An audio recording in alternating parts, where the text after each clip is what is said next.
Hey everybody, this is Evan Wiles with HPI Auto. Today we're going to talk about the convertible top issue on the 997, particularly the drive motor. So this is the drive motor for the 997 for the clamshell, the hard part of the top. And what happens is very common that there's cables that go through both sides, and those cables will actually fray, break, stretch, what have you, and in turn will cause things to bend, get out of shape, all that kind of stuff. So as you can see here, this is what controls the clamshell. Right now, kind of a demonstration is you'll see these are supposed to move, and that's what slides the clamshell on the brackets back and forth. Now if you watch, this side moves, this side does not move. We know that there's a failure somewhere on this cable on this side. Now when that happens, if you try to move that top multiple times, it puts everything in a bind.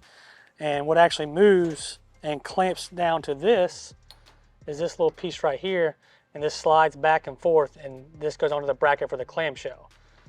Well, when it gets in a bind, this is supposed to be a straight piece like that, and it's bent.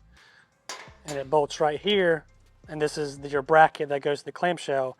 And so when this bends, it'll pop off this, and therefore only one side of the clamshell will move back and forth. It will cause damage to the bracket, this piece.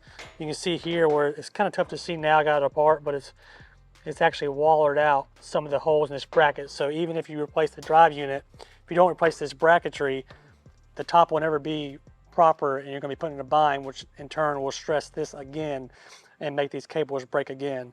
I see this all the time, and this is a very expensive part. I think the part alone is like $3,500 just for this drive unit right here. And then, so when that breaks just by itself is expensive. But if you keep on trying to close the top or open the top, it's going to damage the bracketry, and all this stuff you have to buy separately and adds to the cost.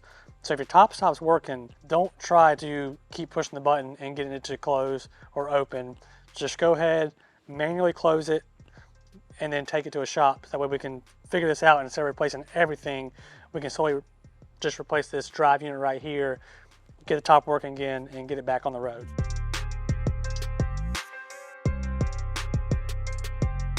Thank you guys for watching this quick little video. Not terribly much to show, but it is something that's really common. I want to show you when you start having top failures and when the clamshell stops working, what exactly is going on and what to do to avoid even more damage than is already done, and saving yourself money and headache in the long run. If you have any questions about this, please feel free to reach out, comment, like, give me a call. Thank you guys. Have a good one.